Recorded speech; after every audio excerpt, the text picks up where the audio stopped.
Hello friends, kites coaching classes में आपका हार्दिक स्वागत है। काइट्स कोचिंग क्लासेस आपके लिए डेली वन लाइनर क्वेश्चन लेके आ रही है, स्पेशली फॉर अलाइड, पटवारी और पुलिस के एग्जाम के लिए। तो शुरू करते हैं आज का टॉपिक। आज का टॉपिक है हमारा रावी और चिनाब नदियों के ऊपर। पहला क्वेश्चन है हमारा, रावी नदी का वैदिक नाम।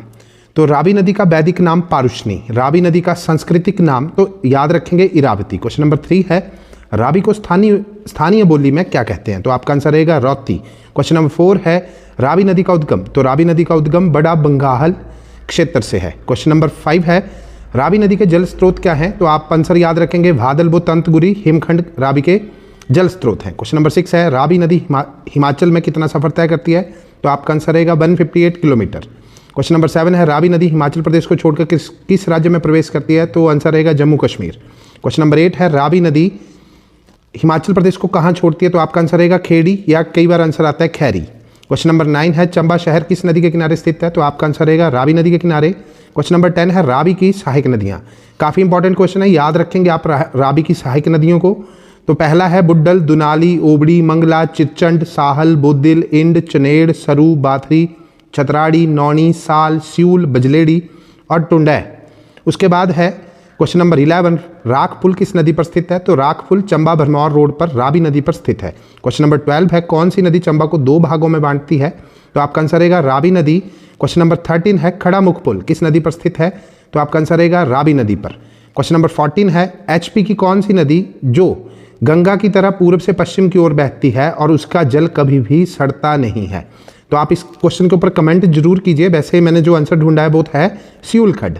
उसके बाद क्वेश्चन नंबर 15 है, नागनी धार कहाँ स्थित है? तो आपका आंसर है नागनी धार चंबा में स्थित है। नागनी खड्ड किसकी सहायक नदी है? तो ये रावी की सहायक नदी है। क्वेश्चन नंबर 17 है, बुड्डल खड्ड किन 2 नदियों के मिलने से बनती है? तो बुड्डल कुगती और मणिमहेश खड्डों के मिलने से बनती है और ये दोनों खड़ा मुख के पास मिलती हैं। क्वेश्चन नंबर 18 है, दुनाली खड्ड रावी में कहाँ मिलती है? तो दुनाली खड्ड रावी में कलसुई के पास मिलती है। नेक्स्ट क्वेश्चन है, मंगला खड्ड रावी में कहाँ मिलती है? तो आपका आंसर रहेगा शीतला पुल के पास।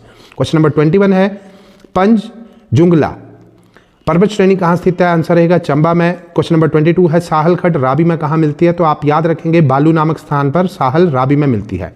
इंड खड्ड रावी में कहाँ मिलती है? तो इंड खड्ड रावी में इंड गांव में मिलती है। नेक्स्ट क्वेश्चन है, चनेड़ खड्ड रावी में कहाँ मिलती है? तो चनेड़गढ़ खड्ड भगोत में मिलती है। क्वेश्चन नंबर 25 है, कालाबन और रानीकोट पर्वत श्रेणियां किस जिले में स्थित है? तो आंसर रहेगा चंबा में।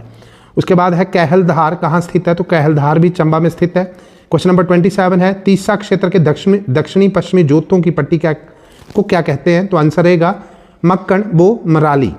क्वेश्चन नंबर 28 है, स्यूल खड्ड का उद्गम कहाँ से है? तो याद रखेंगे स्यूल खड्ड का उद्गम जो है पादरी जोत है।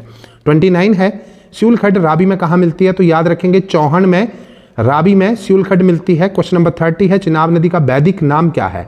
तो याद रखेंगे असीकनी। 31 है, चिनाब नदी का उद्गम बारालाचा या समटाइम तांडी भी आता है। जल घनत्व के हिसाब से हिमाचल प्रदेश की सबसे बड़ी नदी? आंसर है चिनाब नदी।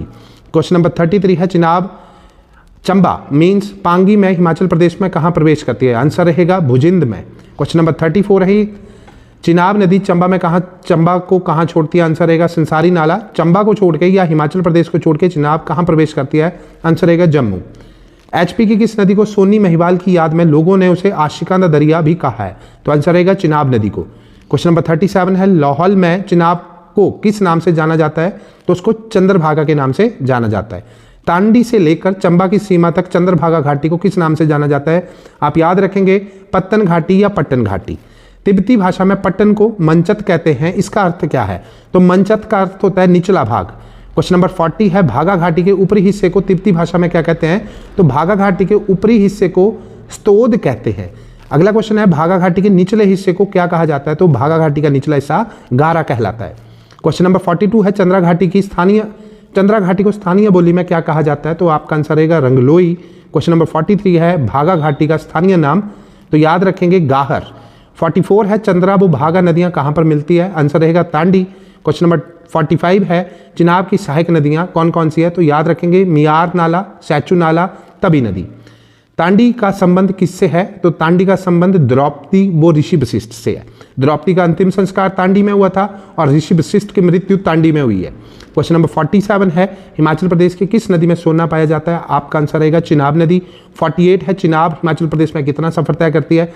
आंसर रहेगा 122 किलोमीटर। क्वेश्चन नंबर 49 है, भागा नदी का उद्गम किस झील से होता है? तो आंसर रहेगा सूरजताल। क्वेश्चन नंबर 50 है, कोकसर किस नदी के किनारे स्थित है? तो आपका आंसर रहेगा चंद्रा नदी। इसी तरह की महत्वपूर्ण जानकारी के लिए आप हमारे साथ जुड़ सकते हैं, हमारे चैनल को फॉलो कर सकते हैं, वीडियो को शेयर कर सकते हैं और कमेंट में अपने आंसर भी टाइप कर सकते हैं। आशा करते हैं आपको ये वीडियो अच्छा लगे। धन्यवाद।